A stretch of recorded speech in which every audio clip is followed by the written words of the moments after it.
Bring this meeting to order of the Amador County Board of Supervisors. We just came out of closed session. 1A, direction was given to County Council to defend from Old Golden Oaks LLC. 2A, claim was denied. 2B, direction was given to staff. And confidential minutes were approved. If you wouldn't mind standing for the Pledge of Allegiance, please. I pledge allegiance to the flag of the United States of America and to the republic for which it stands, one nation, under God, indivisible, with liberty and justice for all.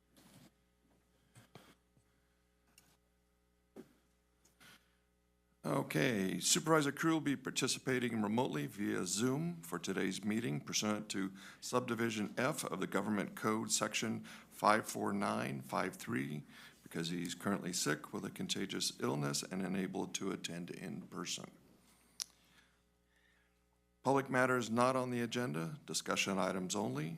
No action to be taken. Any person may address the board at this time upon any subject within jurisdiction of Amador County Board of Supervisors. However, any matter that requires action may be referred to staff and/or committee for report and recommendation for possible action at subsequent board meetings. Please note there's a 3-minute time limit. Anybody from the public? Anybody from Zoom? Not at this time. Okay, we will move on. We need to addition to addendum 1A to 4A on the regular agenda. Do I have a motion to approve agenda? Yes, but you added the addendum? Yes, that's what I just said. It's, okay. I move to approve the agenda with those changes. I'm putting it to number 4A. So We have at a the very 4A. beginning. It'll be the beginning, everything else will push down. How about number 4? Okay, number 4, we can do that. Second. Okay. Call for the vote. We need to do a roll call since Supervisor Crew is not available. Thank you, Chairman Brown, Aye. Vice Chairman Oneto, Aye. Supervisor Forster, Aye. Supervisor Axe, Aye. and Supervisor Crew. Aye. Okay. Vote is 5-0. Approval of the consent agenda, additional item to 6X, second addendum of the IGA needs to be split apart on the consent. So we're going to make 2 different motions on the consent agenda, one for the rest and then one for 6X. Move to approve the consent agenda, all items except for 6X. Okay. Second? Call for the roll call vote.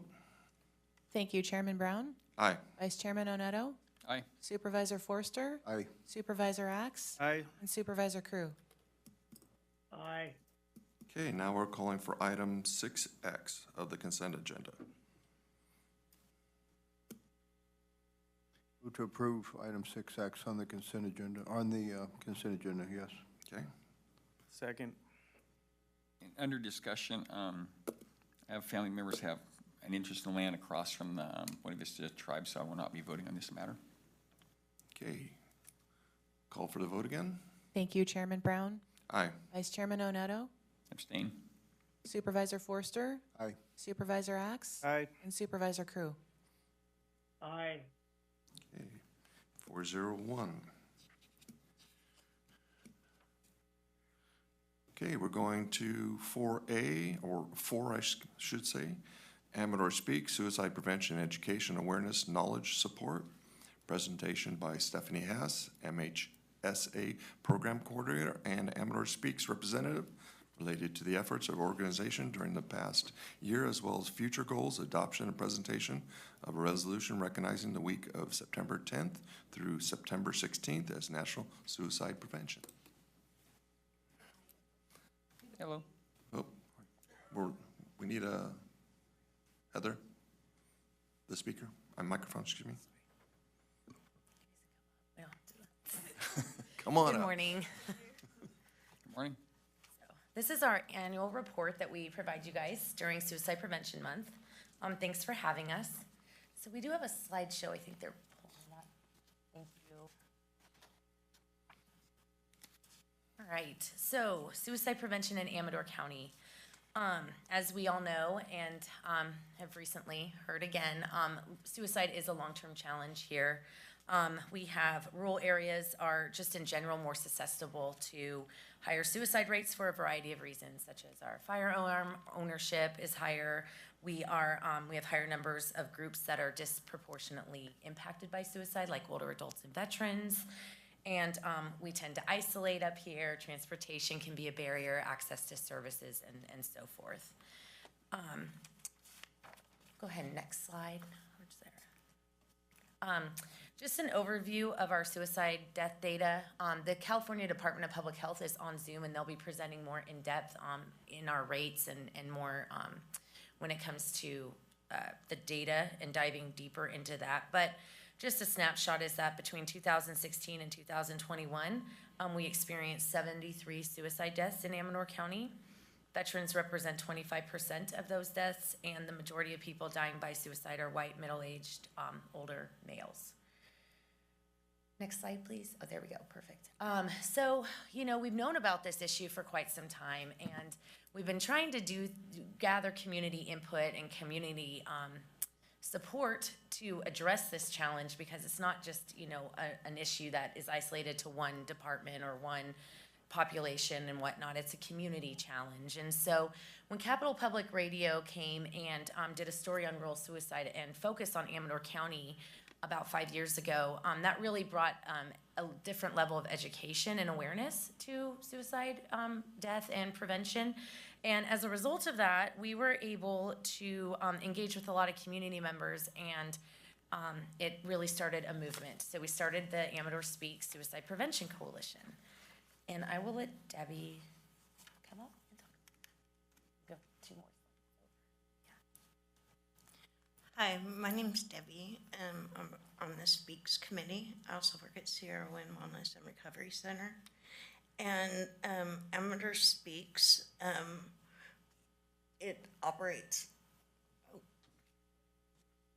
as the first suicide prevention coalition. It was formed in October 2018, right after the CAP radio prompted this movement. And we have met every month since, despite the pandemic.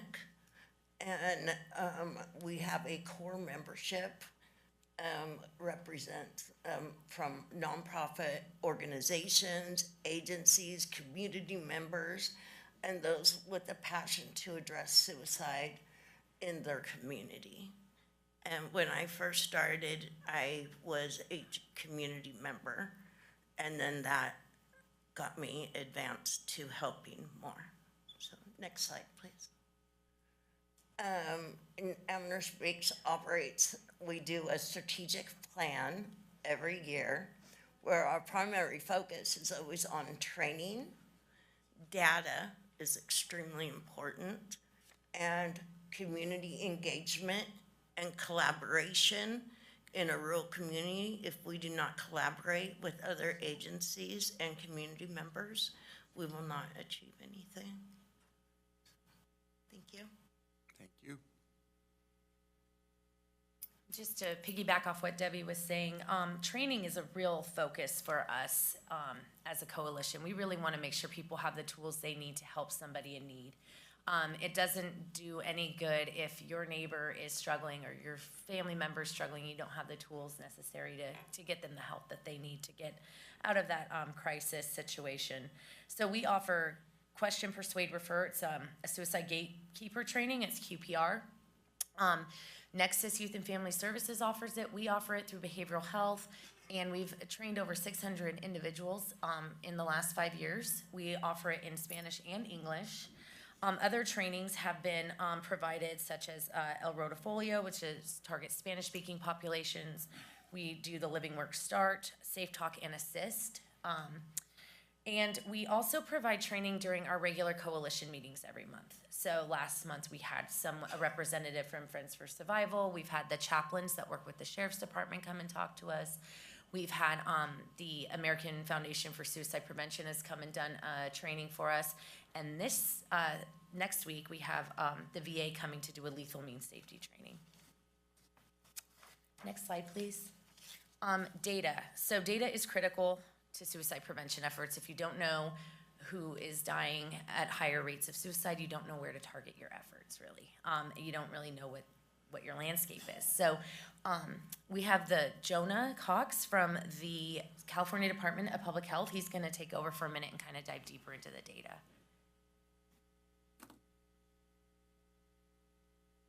Hey, how you doing? I want to thank you for having me here today. My name is Jonah. I am a research scientist with the Office for Suicide Prevention, and I'm here to go over some data for Amador County with you all. We can go to, I think, 2 slides up, if that's possible. There we go. So today's overview, we're going to talk about data compiled from the California Comprehensive Death Statistical Master File. So this compiles all the information for cause of death across the state of California. We're going to be using some census data, some information from the CDCR, that's the California Department of Correction and Rehabilitation as well. There's some special considerations with smaller populations. You notice probably when you get some data, a lot of times there'll be censored values. There's concerns that people might be identified by just listing that something occurred within the state or within the county. And so if there's a value is really small, a lot of times it gets censored. One way we overcome this is by aggregating the data. So you'll notice as we go through some of this data, we're going to be combining multiple years together. That's in order to be able to present the data and not have to censor it. In addition, we have something called confidence intervals that are going to be included. And we can go to the next slide and I'll show you what those look like. If you see these black bars that are going through the data, these black bars are basically saying this value resides somewhere within here. So we have a firm number that we use, and if you'll look here, the blue line is Amador County, and so we'll look at 2016 and 2017, and we have a value of 25.8. What this 95% confidence interval is saying is that how sensitive is this number to change? If there was a mistake made anywhere in the process, how much would that number be modified? And so what's important to note with this is that when we have smaller populations, it's more sensitive to any kind of error that gets thrown in the data. And so we represent that with these error bars. And so this orange line is the state of California. Believe it or not, they also have error bars. They're just a larger population, and so you can't quite see it as well. What we're going to go through here, this is looking through time, and we've merged 2016 and 2017 data, 2018 and 2019, and 2020 and 2021. And we're comparing Amador County to California. And we do see that Amador County has a significantly higher rate of suicide. And that rate, though, looks like it has kind of leveled off in 2020 and 2021. There was an increase from 2016 to 2017. We can go to the next slide, please. Awesome, thank you. Another trend that we're noticing in Amador County, and in orange here, again, we have California. Generally speaking, suicide rates increase as we age. And so actually a lot of times the largest group that suicide rate would be those 85 and older. So when we're looking at Amador County, we do see this peak in that 36 to 55 year age group. And then it kind of slowly goes down for those that are older. So this is compared to California, we see this gradual increase. We see 12.8 for those that are 19 to 35. 13.2 for 36 to 55, and it goes up for those that are 56 to 65, and so on. Amador, we're seeing this peak for those that are a lot younger than we do see in the rest of California. Next slide, please. We also are seeing a large increase in firearm suicide, or sorry, a large, compared to the state of California, a large increase. It's more than 4 times the rate of the state of California. Firearms are particularly lethal. So if somebody decides that they're going to utilize a firearm in a suicide attempt, they're likely to die by suicide. If you compare that to suffocation, we see that it is still larger than the state of California's numbers for the rate of suicide deaths, but the disparity between firearm deaths and suffocation is much larger. We can go to the next slide, please. So one thing that's important to note is that rural counties in general have higher rates of suicide. So what we did here was we they're called non-core counties, and so there's this designation of different types of counties, and so Amador County is considered a non-core county. These are counties that have population smaller than 250,000 and without an urban cluster of 10,000 or more. Within California, there are 13 different counties that are non-core. This includes Alpine and Colusa and Calaveras, as well as Amador. And here I want you to note, in blue again is Amador County, and it does have an elevated rate of suicide compared to the other non-core counties. But here's where I want you to pay special attention to those error bars. This is saying how certain are we with this number, if there were any kind of differences made. We've seen they're overlapping. And so what's important to note is we can say a couple things about this. The first thing we'll say is that Amador County does have a higher rate of suicide than the other non-core counties. The second thing we'll say is that we wouldn't consider it statistically significantly different. So while it's elevated, it's within the realm of possibilities that they are similar to each other, more similar to each other. Next slide, please. Amador County also has the Mule Creek Prison, and so we wanted to look at what was going on with Mule Creek Prison and their suicides and look at that in relation to Amador County. One thing important to note, so CDCR puts out a report on incarcerated suicides throughout the state. And so throughout the state, there's a rate of 15.2 suicides for every 100,000 in California in 2021. So the general rate for all Californians is 12.9. We do see that the incarcerated rate of suicide is slightly elevated compared to the rest of California, but I want to note that disparity is not very large. In fact, it seems counterintuitive, but I was reading through in preparation for this presentation, and it's much more likely somebody will die by suicide in a county jail than they will in a prison. So usually if there is a suicide that's going to occur, it's within the first 6 months of incarceration. A lot of times with prisons, that's already past that 6-month mark. When we're looking at Mule Creek Prison, they put out numbers for us, and so we've aggregated here. We're looking at 2016 and 2017, 2018 and 2019, 2020 and 2021.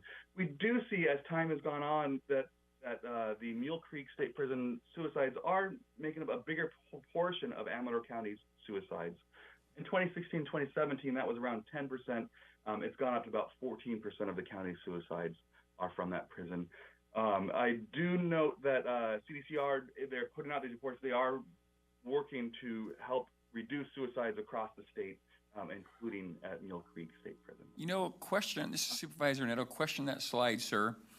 You have like 2018, 2019, you have 4 at Mule Creek, 28 in the county. Is that actual people, or is that like a rated? Those are counts, yes. Because it doesn't add up with your numbers you have on the one chart where it says rate per 100,000. You have 37.1. And there's yeah, so there's only like those numbers. Yeah. I apologize. Yeah, there's only like 35,000 people in Amador County. So on your one chart, it'd be page 14. It shows 37.1 deaths per 100,000 people, 2018 through 2019. There's only about 35,000 residents, maybe 38 if you add in Mule Creek. So it doesn't correlate. Okay, so we are using Department of Finance estimates, and I actually don't have that number available here, but I can look it up and double check what number they use. The Department of Finance for California gives projections of what the population count is per county, and I will confirm that number to see what we're using, because I want to make sure we're getting the correct data to you, and if it does seem like there's an error, I want to find it. So after today's presentation, I will go back and look at what numerator we're using and how accurate it is compared to what we're looking at. So these are counts, looking at this slide. The prior slides we're looking at rates, and so that was the number per. So that's actual counts, not a rate then. Yeah, these on this slide are actual counts. So these are the pure number. And the reason why I did this is that Mule Creek State Prison while I have good numbers here, so the CDCR releases these numbers, I don't have good population counts, and I can't separate it out for the county in the same fashion. So I use the Department of Finance population counts for your rates, but it does not separate out between Mule Creek Prison and Amador County. So it's not as effective to do so. But I will double check the numerator, and I'll make sure to get. Okay, well, thank you. Next slide, please. So veteran suicide, veterans are considered an at-risk group. So their rate of suicide is much larger than in the non-veteran population. Approximately 25% of Amador County suicides are known to have served in the armed forces, as listed on their death certificate. For the entire state of California, this number is about 15%. So it seems kind of alarming that there's a larger number in Amador County. But I want to meter that expectation. In California, about 3.8% of the population are estimated to be veterans. In Amador County, that number is 9.2%. So you have a lot more veterans living in Amador County. So it would be expected that more of the suicide deaths that occur would also be veterans. So while Amador County sees a larger proportion of veteran suicide deaths in the state, the county's population disproportionately includes more veterans. Next slide, please. So I think we had a summary slide. I don't know if I've taken up too much time too. I don't want to, but going over the data, we do see that there are concerns. There are certain things in Amador County that make they're more susceptible to larger suicide rates, including being a rural county, including being near a prison, having a large veteran population. I do encourage, if you have any questions, please feel free to email me at jonah.cox@cdph.ca.gov. We also have this website here for our general website. Also, if you have data needs, we have this Epicenter website. This URL is available to you.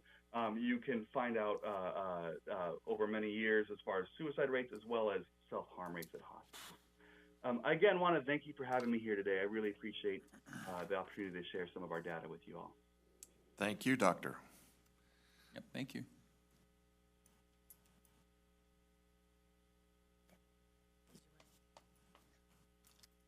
Hi, it's me again, Debbie. And this one's about our Amador Speaks community engagement. We meet monthly on the third Thursday at 3:30. We're not in person yet. We're still on Zoom. We do have guest speakers, trainings, and workshops. We do that during our meetings also, and send that out in the community announcements to invite the community to join. We advertise meetings monthly in the Amador Ledger Dispatch and community announcement emails. We also advertise on the bus too. And then we have our outreach and engagement, which is our marketing materials, which the one you're shown there was one of the first ones, I believe, that was done. Yeah, because I remember that was one I saw when I joined. And we have a radio spot that's monthly opportunity, right, Stephanie? KBGC radio, and community events and initiatives. Thank you. Thank you. I brought a little something. I'm a Friends for Survival facilitator, and someone else from Friends for Survival came to an event and brought me some brochures for emergency responders. So I've included that in there. Can you just hand it to Heather when you're done? Okay, thank you. Thank you. Thank you. Thanks, Debbie.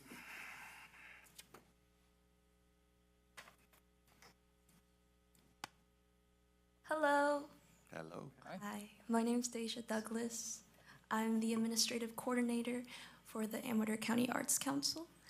I'm a graduate of Argonaut High School, class of 2020, and I hold an associate's degree in psychology from Columbia College.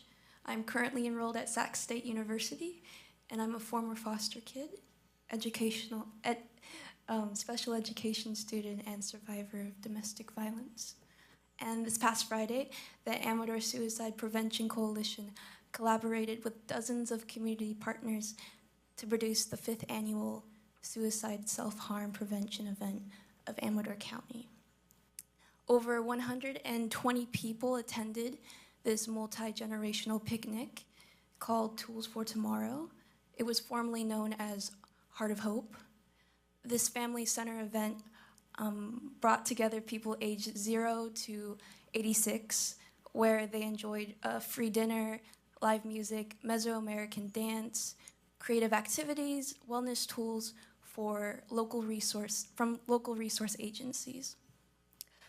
I gotta breathe. Okay. Most of the self-harm in Amador County is occurring with young adults. This event is one way we can commit to helping people in my age group in Amador. And we look forward to many more years of partnership with Amador County and the Suicide Prevention Coalition as we further our collective commitment to increasing access to the arts so that all people throughout our rural community can experience the enrichment and wellness benefits that come along with creative expression and cultural experiences. Thank you. Thank you. Thank you.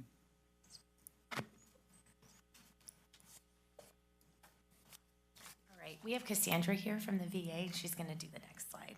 And we're almost done, I promise. Good morning, everyone. My name is Cassandra Meredith, and I'm the Community Engagement and Partnership Coordinator for the Department of Veteran Affairs. So part of the VA efforts to reduce suicides is to have community involvement. 11 out of the 17 veterans that die by suicide are not engaged in VA healthcare. My role isn't necessarily to bring veterans to the VA, but to support communities with their community-based interventions to make sure that veterans have a seat at the table and that that we provide tools to community to make sure that they're successful in those efforts. So I've been part of the Amador Speaks Suicide Prevention Committee for quite a while. And one of the things that I wanted to share, as Stephanie was saying, when we look at data is very important to help shape what we're doing for suicide prevention efforts. So one of the things that I want to point out as well is the lethal mean safety. So one of the things that we've been doing for Amador County is providing free gun locks and also education on lethal mean safety. 71% of veteran suicides is by firearm, as opposed to the general population, which is 50%. So as you can see, there's a much higher suicide rate as when we look at firearms as opposed to all other methods combined. So when you see the firearm injury, 85 to 90% of firearm attempts are lethal, as opposed to 5% of other methods. The reason why this is so important is when we talk about lethal mean safety, it's not to take away weapons, it's just to enhance safety.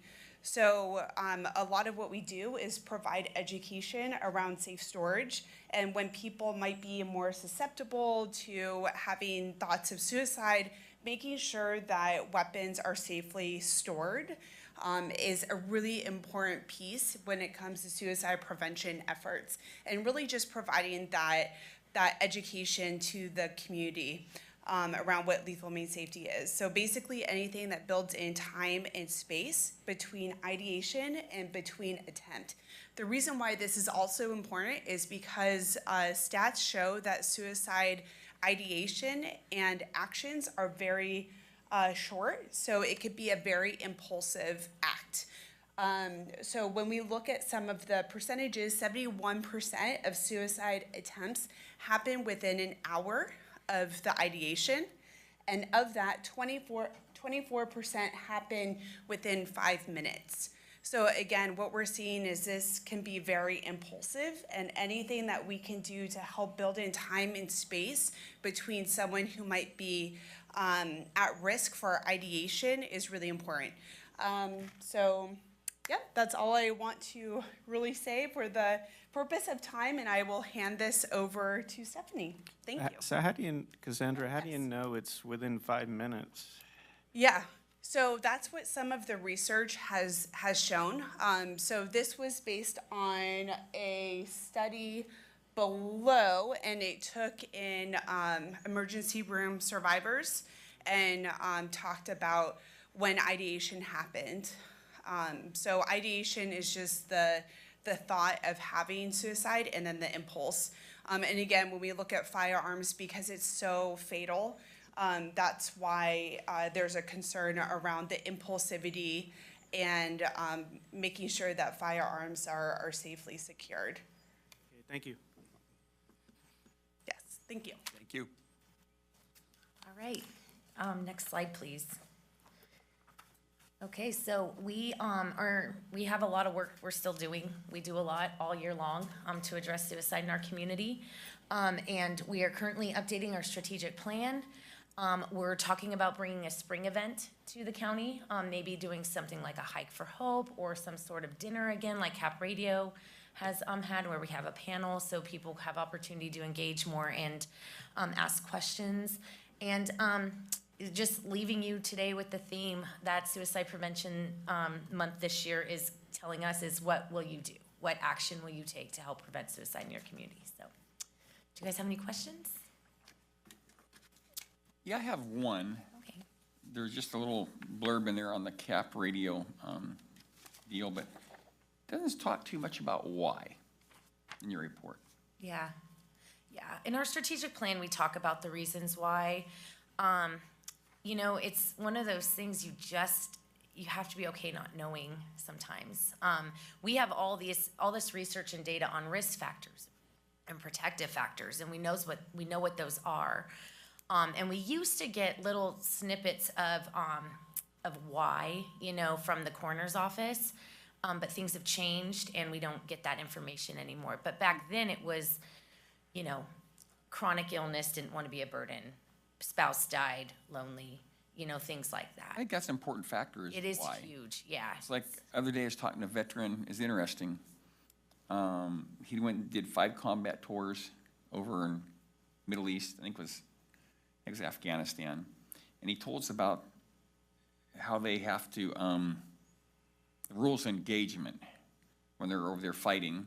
Not saying I'm not necessarily support the wars, but they are what they are. We got enough problems at home without being over there. But he was saying how he was like a forward fire observer or something like that for like helicopter gunships.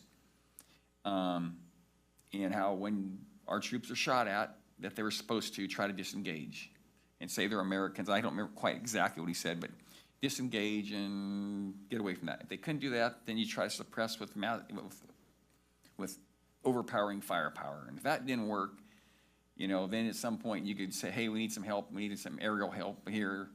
And I'm sure all this time you're being shot at, and some of your buddies are probably possibly dying or being wounded. And at some point, then they bring in aerial firepower, and what they do is they would not bring that to bear on the enemy and kill the enemy. They would go and shoot a hillside nearby to show how they're massive, overpowering firepower. And if the enemy didn't disengage at that point, at some point they'd call in, you know, a strike on enemy positions. And he had a lot of issues with that because he saw his buddies die while they're over there strafing bare hillsides when the people that are shooting at him are right here. And he said he got wrote up 17 times because he didn't go through all the proper strafing empty hillsides. He just went and called in airstrikes on enemy positions without giving them the warning show of massive firepower. And I guess the point I'm making is I think some of the veterans may struggle with that because one thing to go to war and you're doing all you can do, not that you want to be there, but something else to go to war and you're told to do all kinds of ridiculous stuff while your fellow troops are being killed. And I think that's something that's hard to live with. How we change that, I don't know, but I think that's American policy. Just food for thought. Definitely. Okay, Supervisor Axe, anything? Yeah, well, I think the reasons are, there are a lot of different reasons people do, and I think a lot of times it's impulsive, and, being able to talk and to somebody, I think, goes a long way to helping folks like that when they're dealing with demons of the past or, personal problems or health issues. It's being able to talk and having people that can recognize that there might be warning signs. I think that's what's critical, because it does seem like often people make an impulsive decision, and unfortunately, once you make that decision, it's hard to turn back. So. Supervisor Forrester? Supervisor Crew? No, interesting. Okay, I'd like to read the resolution. Resolution proclaiming September 10th through September 16th as National Suicide Prevention Week, whereas the week of September 10th through September 16th, 2023 is National Suicide Prevention Week and National Suicide Prevention Month, a time in which individuals, organizations, and communities around the country join their voices to amplify the message that suicide can be prevented, and whereas it is recognized that people of all ages benefit from common tenets of wellness, such as access to effective health care, behavioral health care, social support, and a sense of meaning and purpose, and whereas attitudes and perceptions about aging, behavioral health challenges, and suicide have a significant impact on individual wellness and the willingness to reach out for support and services that can be alleviated to stress. And whereas cultivating and maintaining wellness is a lifelong pursuit, and individuals of all ages can benefit from the integrating wellness into their daily routine to prevent or reduce the severity of a broad range of health and behavioral health problems. Whereas knowing the signs of suicide, find the words to talk with someone that may be thinking of suicide, and reaching out to local resources are an action everyone can take to care for themselves and others. And whereas all Californians are urged to take action for suicide prevention and promote mental health and wellness as we strive toward zero suicides. Whereas September 10th through 16th is recognized across the United States as Suicide Prevention Week, and September is recognized as Suicide Prevention Month, providing the opportunity to educate and engage everyone in our community to find their role in suicide prevention. Therefore, it be proclaimed by the Amador Speaks, Amador County Suicide Prevention Coalition, and all members of Amador County Board of Supervisors on this 12th day of September 2023, that the week of September 10th through the 16th be declared Suicide Prevention Week, and that the month of September be declared Suicide Prevention Month. I'd like to call for a motion to approve. Move to approve the resolution. Second. Okay. Heather, would you call for the vote, please? Thank you. Chairman Brown? Aye. Vice Chairman Oneto? Aye. Supervisor Forster? Aye. Supervisor Axe? Aye. And Supervisor Crew? Aye. Okay, 5-0 approved.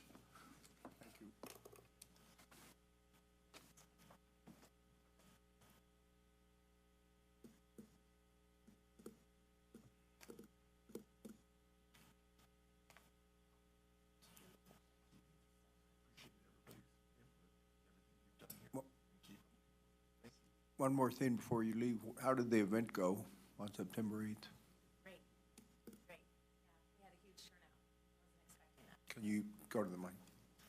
It was great. We had a good turnout, and we had a lot of people there that we don't normally see. So that was the point, was to get more outreach to people to bring them in, and a lot of folks stayed the entire time. So it went really well. Yeah. All right. Yeah. Thank you. Yeah. Thank you for asking. Thank you very much. Appreciate it. Mike? Okay, we're on to 4A, ACES 2024 for RRI, proposed rate adjustment. Good morning. Morning. That's a Morning. tough act to follow there. It is. Jeff Gardner, Director of Solid Waste. I have Richard Schoen on Zoom here. He's going to discuss the report that they did. They are our third-party consultants that review the annual rate review for the waste hauler. It's that time of year. This becomes effective just January 1st of 2024. We aren't doing a full rate review. It's a sort of a automatic rate review. It's called an RRI. I don't remember specifically what that acronym is for, but Richard will review that. In the prior year, last year in September of 2022, when we did the rate review, the board passed when the board passed the item, we included in the item a 5-year allowance for rate increases as long as they fell within certain parameters. The rate increase for this year falls within those parameters, so it's sort of automatic. The board has already approved it. We don't have to go out to a 218 vote on this. Richard will explain that, and I will turn it over to him. I don't believe there's a PowerPoint presentation because there's just a lot of technical detail included in with this information, as you saw in the packet. But he will review the potential rate increases and ask for the board's concurrence. William? Thank you, Jeff. Good morning, Supervisors. Good morning. As Mr. Gardner noted, today's or this year's rate adjustment is an indexed rate adjustment, which involves a series of indices to calculate the rate adjustments for each of the franchise areas and the transfer stations. The rate adjustment protocol in the franchise agreement does allow for a detailed rate adjustment, which actually ties the rate increases to actual expenses. Again, that is not occurring this year, but could occur next year or the following years. It can be done anytime, but no more frequent than every fourth year. So again, this is the RRI index in the county's franchise agreement. The calculated rate increases, as noted in the agenda packet, are for franchise area 1, 9.68%, franchise area 2, 4.89%, franchise areas 3 and 4, 8.97%, the Pine Grove Transfer Station, 1.19%, and the Buena Vista Wharf Transfer Station, 5.71%. All of those rate increases are influenced heavily by the significant increase in the diesel fuel index that went up more than 40% last year, and the vehicle maintenance indices. Both of those were significantly higher than the consumer price index, so those had a big impact on the calculated rate adjustments. All of those increases fall under the 10% maximum allowed increase that was noticed in last year's Prop 218 notice, which covers the period 2023 through 2027. So that notice still applies as these rate adjustments are within that 10%, and no additional noticing is required. In conducting our review, it was noted that in order to maintain the rates below that 10% maximum, ACES made a number of concessions in its calculated transfer station adjustments. For the Pine Grove Transfer Station, the only factor that it used to calculate the rate increase was the disposal adjustment. It didn't account for labor, fuel, vehicle maintenance, or other expenses. And for the wharf, it did not include the allowable adjustment for diesel fuel, as that would put the at least one of the rate increases over 10%. So it made concessions for both the Pine Grove and Wharf Transfer Station in terms of not including all of the adjustments that were allowed or are allowed under the RRI. I think that covers what I wanted to cover today, but I'd be happy to answer any questions you have about the calculated adjustments or the methodology. Question. William, those amounts that were not included this year that could have been allowed expenses, can they be recovered in the future, or is this set in stone that we move forward with expenses in the future? Well, that's a good question.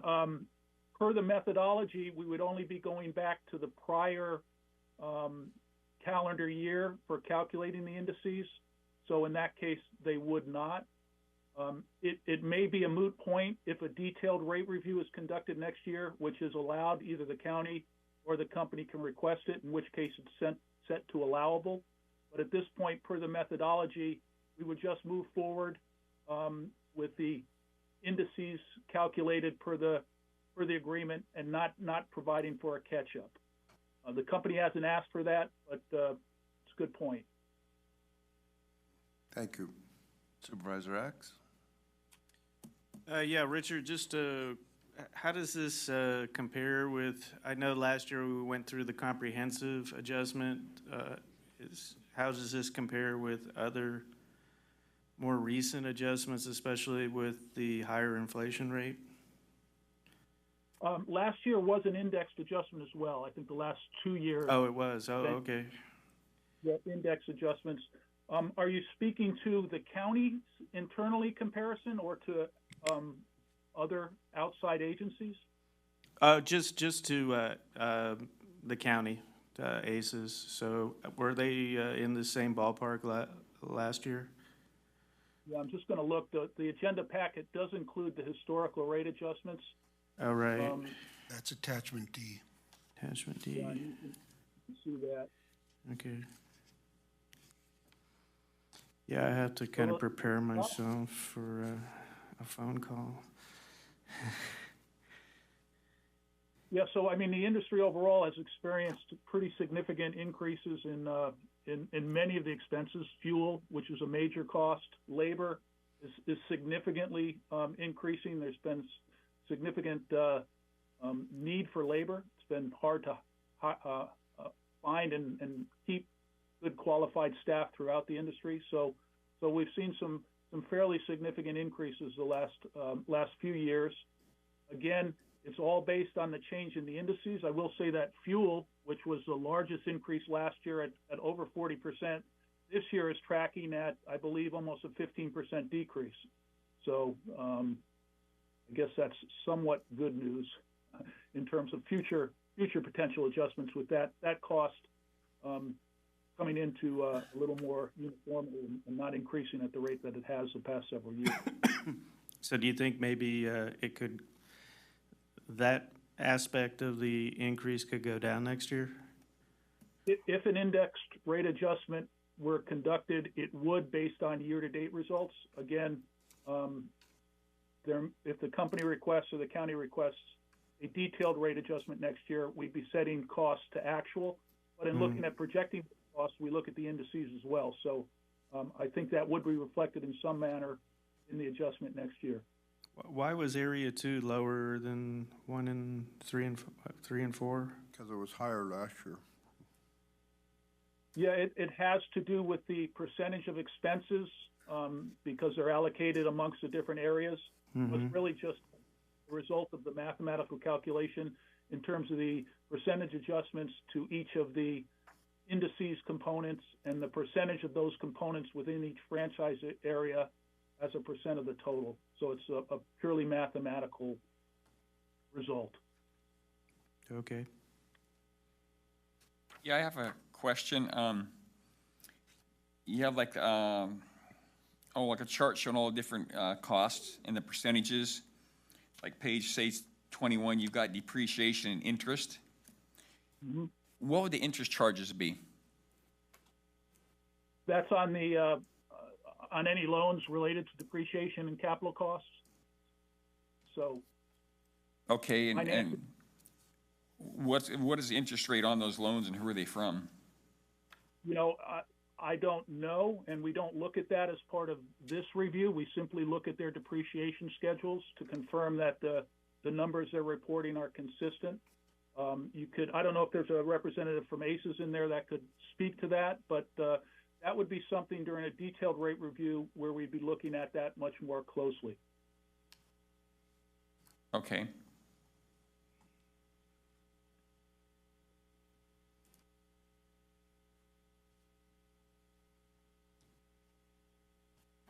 Good morning. I'm Christina Knackstead from Aces Waste Services. I'm the finance manager. Paul Molinelli, Jr., Aces Waste Services. And we have two equipment lenders, M&T Financing and Huntington National Bank. The rates have gone up in the past year. These are loans for mostly trucks, trailers, that we use for the operations. And the rates these days are just shy of 8%. And that's the only loans you have then, that you're paying on? So all of the loans that we have, that we usually take a 3 to a 5 year term. And some of the rates are as low as 4 and 5%. So only loans you have then are equipment loans? Yes. Okay.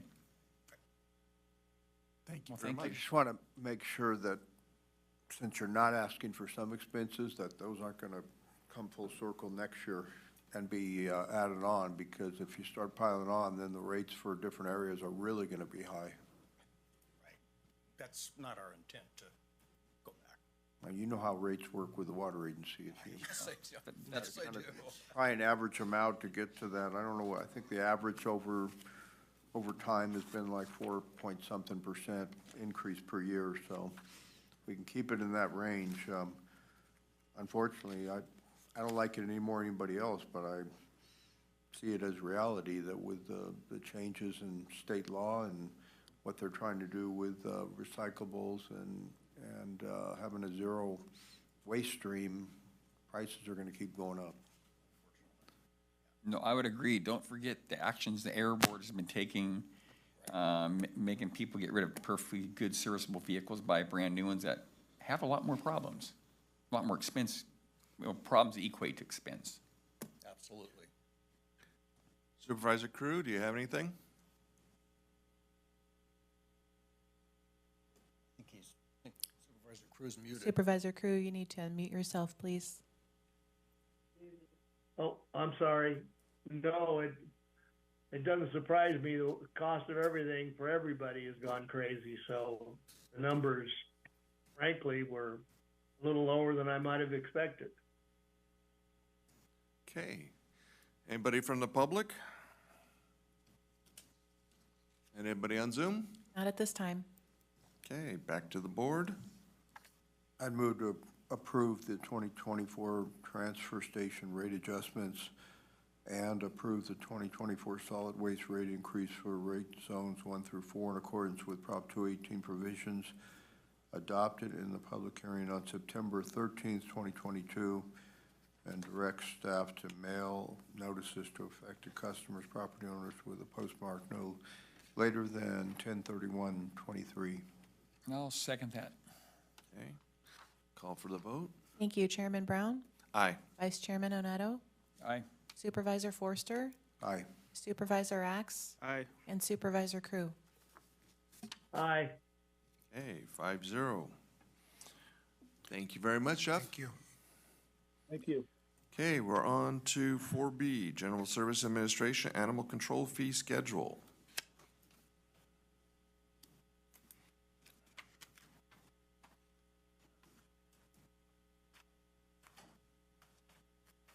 Morning, Mr. Chairman, members of the board, John Hopkins, General Services Director. Evan Jacobs, Director of Animal Control. So this is on your agenda for you guys to, excuse me, to review. I gave you a couple other memos where the board had reviewed fees before in the past, and the reason that I did this is, as the board's aware, that we're currently talking to all the cities right now about animal control services, and some of the cities have mentioned that perhaps we take a look at our fees, and some even suggested that maybe we raise our fees to help offset some of their cost.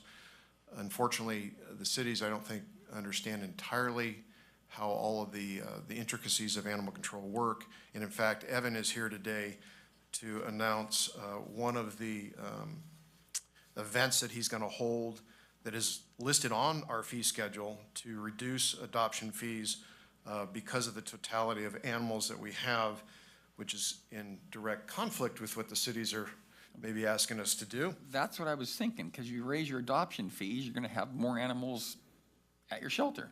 So Evan, go ahead and tell them what, Yeah, so we're gonna use one of the two. It's gonna be Here Comes Fall. So come to Amador County Animal Control and fall in love with your new best friend. All dog and cat adoptions are $15 starting September 15th through the 30th. And then just please note that a dog license may apply if you live within the county and you adopt a dog from us. so we're holding that event to reduce fees, just like Sacramento City and Sacramento County, as I noted in my memo to you. But again, it's your chance here to go through any fee, to take a look at that and to let me and Evan know if there's any changes that you'd like us to make. Raise the surrender fee. The surrender fee, okay, two? I'd say at least $50, maybe more.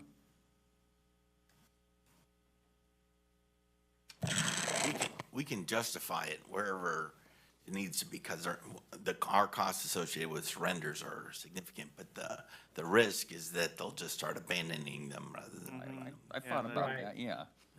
Yeah, you know how that, it's actually just like what you were talking about with garbage, right? Fees think go the up too high, it ends up on the side of the road. I will say, I think the people are gonna abandon them, are gonna abandon them, whether it's $1 or $100, doesn't matter. It's a thought. It's a risk, yeah, but it is, yeah, you're right in that line. So how are we marketing your event?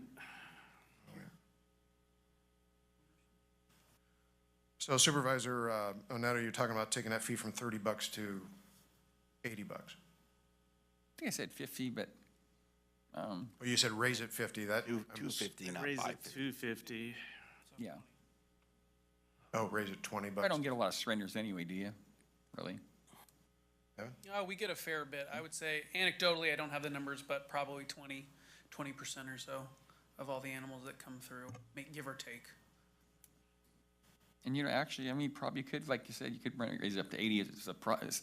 Somebody got an animal they don't want, maybe for whatever reason, and now they want to pass it off the county to take care of. I mean, so you got probably vet fees, food fees, care fees. I mean, so yeah, you could raise it up. I mean, maybe even more wouldn't hurt my feelings.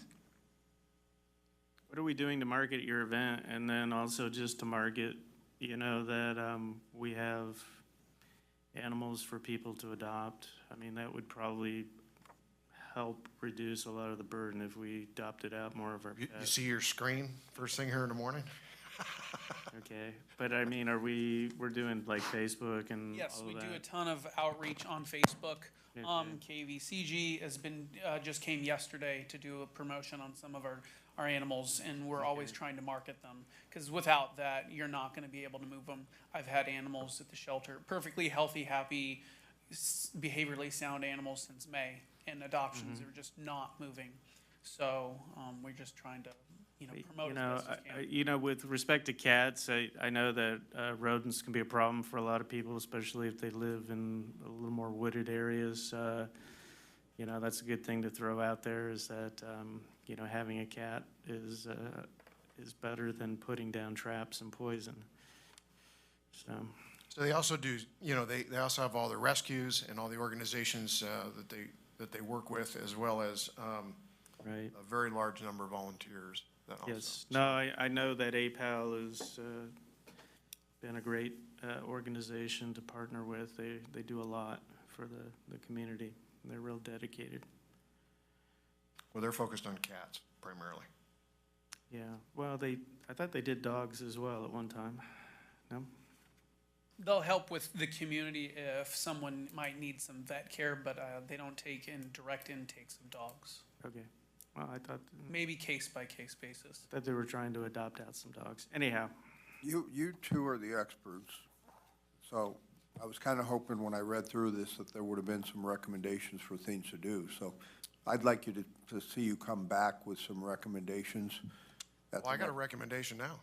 I've done homework over the last 40 years regarding Why animal wasn't it control. in here? I think it should have been. It's here because of the, what I mentioned earlier, we're starting those negotiations with the cities. It's a recommendation back from the cities. They gave no recommendations other than They'd like to see those fees go up because in their mind, they think that that would help offset their cost. It will not in reality, from my perspective and from my opinion. I think our fees are fine. You might want to raise our daily fee board is $10. I think, you know, what Zach is right now. I don't know, but El Dorado's is. Well, scrutinize this Yeah, and El come back, Dorado come counts back like- with an organized recommendation for us. And do you want me to, we'll do a survey of Northern California counties maybe and put that into perspective for you? No, I think you've looked at our adjacent counties. I mean, might be a good idea for us to do the same thing with dogs to try and get them adopted. The only thing I would say you look at is instead of waiving the fees for just veterans, maybe waive the fees for people that are 65 and over who need a companion animal. Senior for senior. Yeah, I think that's in there for the seniors already. Yeah, I mean, I would even consider, you know, paying them to take, you know, make it a negative No, fee. you don't want to do that. I don't think you want to do that. Somebody, they got to be vested with the animal Well, and at bring least- something. at If you least get with something for nothing, then certain groups. if you get something for nothing, then We're waiving the fees for veterans. I think that's a good thing, especially we just had a suicide prevention seminar or presentation. I think that would, you know, go a long way to help somebody that's, you know, in need, in crisis. Yeah, no, to a I'd certain support extent. that.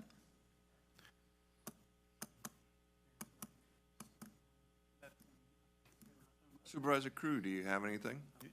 Yeah, just speak to you, Supervisor hold on, Axe. Oh, sorry. Supervisor Crew, do you have any input?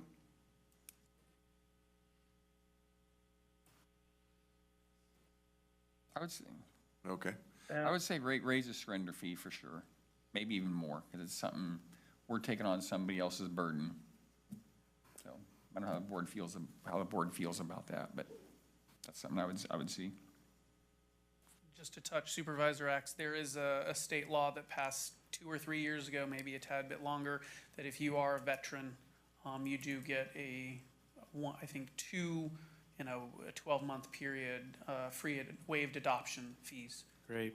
And so we It do may, follow it may that. be also just for seniors. We have a lot of seniors in the area, and maybe there are pets that or dogs or cats that are real apropos for somebody Yeah. of that age group, and that we can try to get the word out to them, maybe even, you know, waive their fees as well if they'll take the pet. Yes, we do have that as well. Okay. Kelly Reesing previous to me was able to do a senior for senior, so anyone 65 and older adopts an animal that's 7 years or older, will get that fee waived as well. And Okay. the thought process behind that is Yeah. most, retirees do have some disposable income and can care for a senior animal that might need just a little more vet care. So Yeah, that is- I would also just think dogs that are smaller, because as you get older, you don't want a Saint Bernard or German Shepherd. Yeah, unfortunately, the small dog population, I just had a Chihuahua last week. It didn't stay on the adoption floor for more than 15 minutes before it gets adopted. Oh, okay, so that's not a problem. No, it's the large dogs and the juvenile large dogs that are the hardest to get out. Okay. And do we post pictures on the website at all? Yeah, if you go to the county animal control page, you'll see all our available dogs, and then same with strays. Anyone who's missing a stray can go there, and then they can also go to our Facebook page, and we try to promote,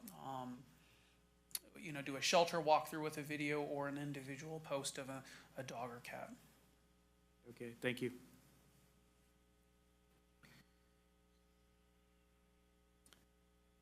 Okay, so do we have any public input on this? Thank you. We do have a comment via Zoom. Ms. Grambois, please go ahead when ready. Yes, my name is Cindy Grambois, and I had a question out of curiosity, please. I know as a resident of the county, I don't live in a city, that when I have a dog, I pay for a licensing fee. Do the cities, if you live within the city of Jackson or Ione, do you have a licensing fee there also? They pay the county licensing fee. And do you benefit from that licensing fee from the cities? Yes, it does go directly into our revenues, and then goes back into the general fund. Okay, and I appreciate that information. And then I had another question. Being that you just had the suicide people up there and everything, perhaps there's partnerships that could be formed at their events that you could bring some adoptable dogs to their events. Just a thought. Perfect. Thank you for your time. Thank you.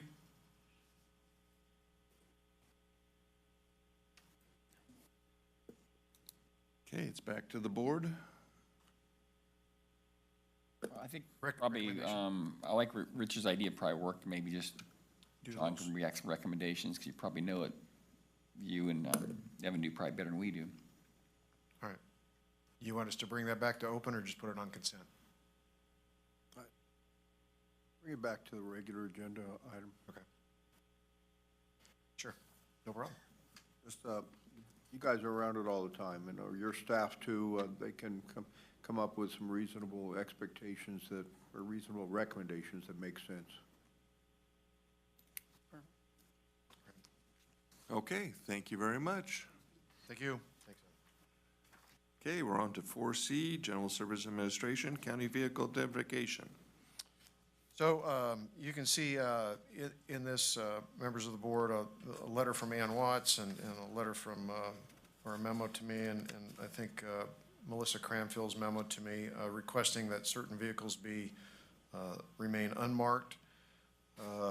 It's really up to the board. The reason this is on the agenda is this isn't a policy issue. This is actually in our Muni code, so the board has to weigh in on that. Other counties, through looking into this process here, do have either Muni codes or policies that do allow the fleet manager and the CAO to make sort of these decisions. You may want us to do that in the future, but right now, the Muni code's pretty straightforward. It says all vehicles will be marked unless otherwise approved by the board. So it's at your discretion.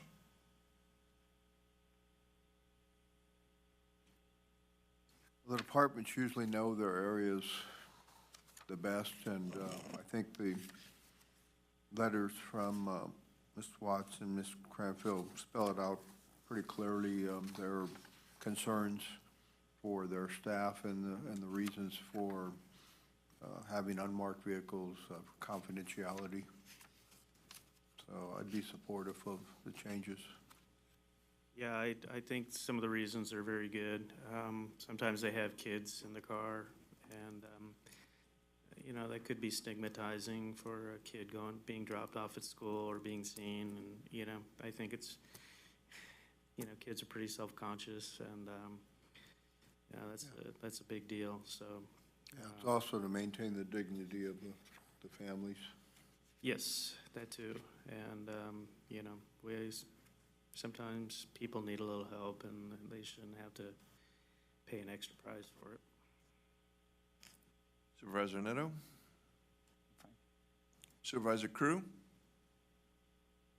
I agree with the board members. A little family dignity and a little compassion go a long ways. Okay. Do we have anybody in the public? Zoom? Not at this time. Okay. So what would you do, John? Would you incorporate the petition process into our policy? Yeah. Well, not a policy. It's a Muni code, so that's a little more difficult to change. But if it's the board's will right now, staff hears that and will, Greg, I guess council would need to weigh in on whether or not, I think that's appropriate, that if they choose to give that discretion to the CAO and myself, that can move forward even though it's in the Muni code? Yeah, so the board can delegate its authority to make those changes or adjustments or exceptions. And I think that's appropriate. So is this a direction to staff? Right. No, I think I think the board needs to take an action to delegate that authority to whoever you want to do it. Well, do we have a motion? Yeah, I'll make a motion to provide an exception to county cars in social services and behavioral health to, that their vehicles can be unmarked, for all the reasons we discussed. We have a second? I'll second with a question.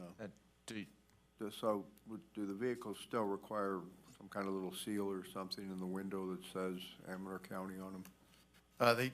They do not. Our code is similar to a lot of counties where it has the county seal on each side of the door, and then they're numbered. What I can't get rid of is the exempt plate. That is only earmarked for law enforcement and undercover vehicles, and that's a process the state of California requires a letter from the sheriff's office in order to have what we call cold plating. Ann and Melissa are aware of that exempt plate will remain, but no logo or number on the vehicle will be on the vehicle. So San Joaquin County, they still, even though they're unmarked, they still put a little San Joaquin County sticker in their windshield, but we don't do that here. Okay. Why does this require a 4/5 vote? Oh, okay, it says yes. That's a fat finger mistake. Oh, okay. All right. Okay. We have a first and a second. Heather, call for the vote. Thank you, Chairman Brown. Aye. Vice Chairman Onetto. Aye. Supervisor Forster. Aye. Supervisor Axe. Aye. And Supervisor Crew. Aye. Okay, that's 5-0 approved. We're on to 4D, General Service Administration, discussion of possible action relative to AB 1637, which requires the county secure a .gov domain rather than a .org name that we currently use. Jeff, there you are. This is under Jeff's realm here. You can see that the county's domain name is looking to be changed. I've asked Jeff to make things as simple as possible. I don't like to get them any more complicated than what they need to be. He has a sheet of paper here that he can go over with you here on some suggestions. Yes, please pass that out to the board members. Supervisor Cruz, sorry you're not here, but what Jeff's passing out right now just shows some examples of some different domain names that will be recommended here shortly. Okay. So Jeff will talk to you about why this is occurring, and then hopefully we'll just move on pretty quick to say what you recommend. I know that what I recommend is in the top 8 there, short and simple. Go ahead, Jeff. Morning, Supervisors. Jeff White, IT Department. So the request for a .gov comes from the federal level. There's other reasons for the county having that. Some kind of ties to some of the grants and things like that, where if you have a .gov, that's one of the criteria they're looking for. It's easy to adopt a grant early on and then use that, adopt a domain name early on and use that domain name as systems are upgraded over time rather than trying to retroactively go back and change the domain name. The reason for that is AB 1637, they pushed the date out to 2029. So we're certainly early in the process. As you can see by the sheet I just handed out, there's quite a few counties who have already gone ahead and got their .gov domain name, as this has been kind of in the works for a few years now. The sheet that I handed out shows counties who have chosen the county name followed by the word county.gov. That's under the top-level domain name of .gov. The second grouping shows those that chose it to be under the second-level domain name of ca.gov. The third block down shows those that used their county name followed by countyca.gov with no dot in the middle, so they're back under a top-level domain. The second from the bottom, placer.ca.gov, it shows they used the county name with no identifier of county. .ca.gov, so they're under the second level domain of ca.gov. And then the very last one is kind of a unique outlier. That's San Francisco. They just used the 2-letter acronym .gov. So there is a document out there that the Cybersecurity and Infrastructure Security Agency has, and it goes over the rules for identifying your county's domain name, utilizing the .gov. So, and there are exceptions in there. For instance, Lake County, there's quite a few lake counties, or there's multiple, I'll say, lake counties across the United States. Are there any other Amador counties, or are we the only one? We are the very own Amador. In their database, our little Amador city doesn't show up either, because they don't meet the criteria. So we are unique in Amador. Technically, we could apply to .gov to be amador.gov. Oh, I would love that. Okay, the question to you. I was right there with you. I loved that. He I thought that cautioned was me. great. The recommendation from CISA, the Fed level, was that we do amadorcounty.gov. Even though we're the only Amador, they still like to see it unambiguous. The identifier county is recommended.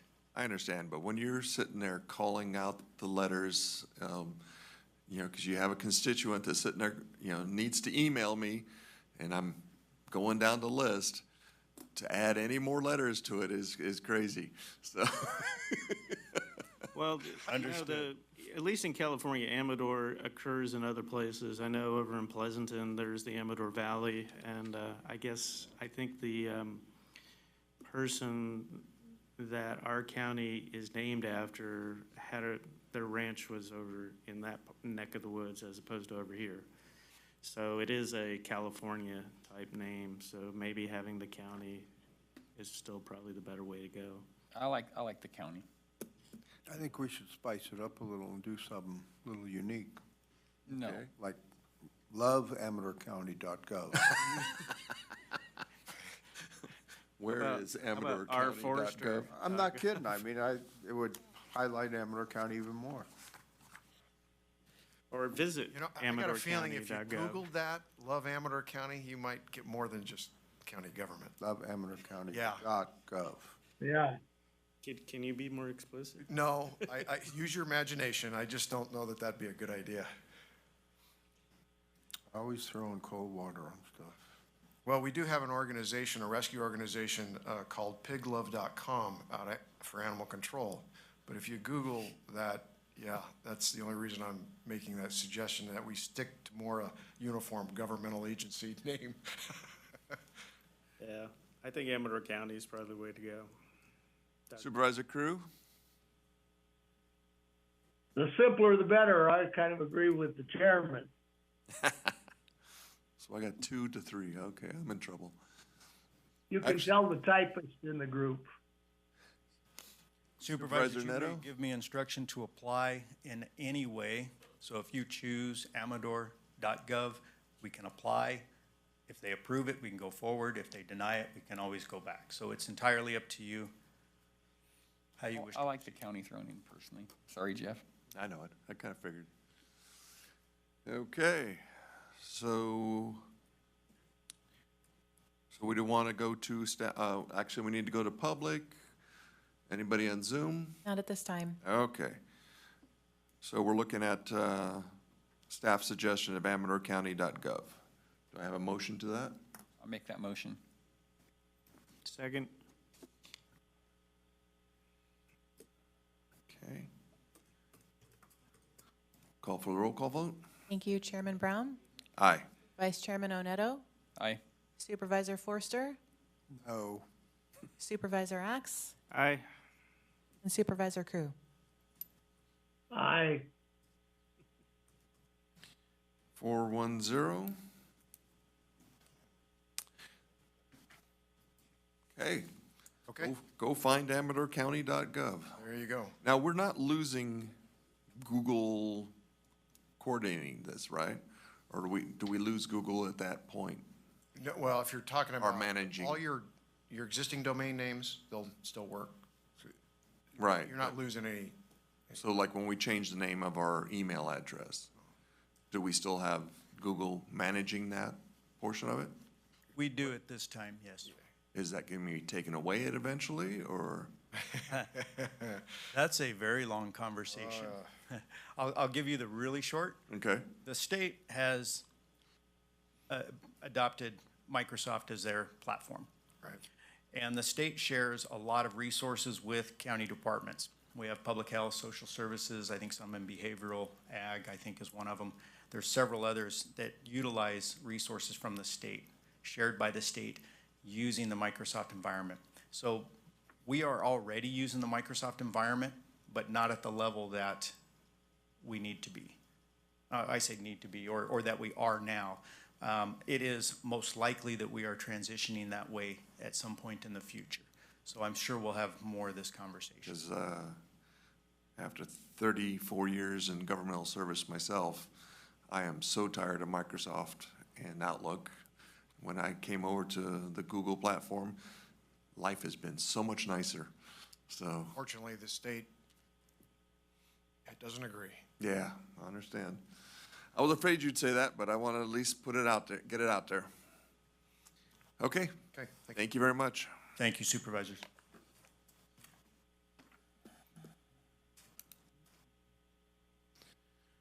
Okay, we're on to 4E, review of the August 22nd, 2023 Board of Supervisor meeting minutes. Move to approve the minutes with 2 minor corrections. I'll second. Okay, call for the vote. Thank you, Chairman Brown. Aye. Vice Chairman Onetto. Aye. Supervisor Forster. Aye. Supervisor Axe. Aye. And Supervisor Crew. Aye. Okay, 5-0. We're gonna take a 5-minute break right quick and be back at 10:30 for a public hearing.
Okay, we're bringing the meeting back to order for the public hearing, discussion of possible action relative to the public hearing to consider the adoption of the 2023-2024 fiscal year proposed adopted budget.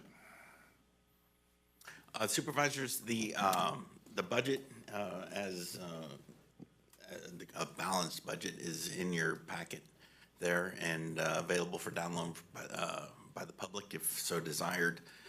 It's pretty much the same as the preliminary budget was that we approved in June. There are a few minor tweaks here and there. The only big change was that the carryover is down significantly, which has been offset by a reduction in expenditures, predominantly from the payment of the HHS rent, which I don't know if you all remember, we talked about how the state was going to make us front the money for the HHS rent so that we could run that payment through the A87 process. The state has changed its mind and has reverted back to the way it was before. And so now the money we had budgeted no longer needs to be spent for that. So it fits very nicely into that pocket that was created by the reduction in the carryover. Other than that, there have been no changes, no layoffs, no significant changes in county operations at all. Okay. Any questions? Supervisors? So our carryover, was that due to the enhanced jail expenditures? No, the jail didn't affect that. It was just departments spending more than we had anticipated really in the last half to last quarter of the year. Any particular departments? It did go all the way across the board. Supervisor Forster? Nope, no questions. Supervisor Crew? No questions. Okay, do we have a motion to close public? Oh, wait a second, I gotta go out to the public first. Yeah. That'd be nice. Okay. Anybody from the public? Not at this time. Okay. Motion to close public hearing. Close public hearing. Second. Call for the vote. Thank you. Chairman Brown? Aye. Vice Chairman Oneto? Aye. Supervisor Forster? Aye. Supervisor Axe? Aye. And Supervisor Crew? Aye. Okay, 5-0 to close public hearing. Back to the board for discussion. Anything? Okay, do I have a motion to approve the, I'll make a motion to adopt the 2023-24 fiscal year budget. do we have a second? Second.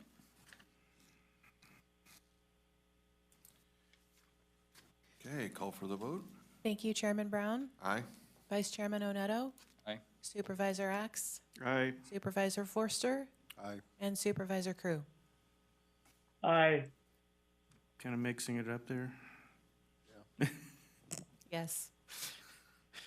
Okay. Motion's 5-0 approved. Mr. Chairman, real quick, just wanted to say, as always, thanks to Kim and to Tacey and her office. I think Tacey Michelle did a thorough review of this whole thing. You'll also notice that the presentation of this has changed by 90 degrees.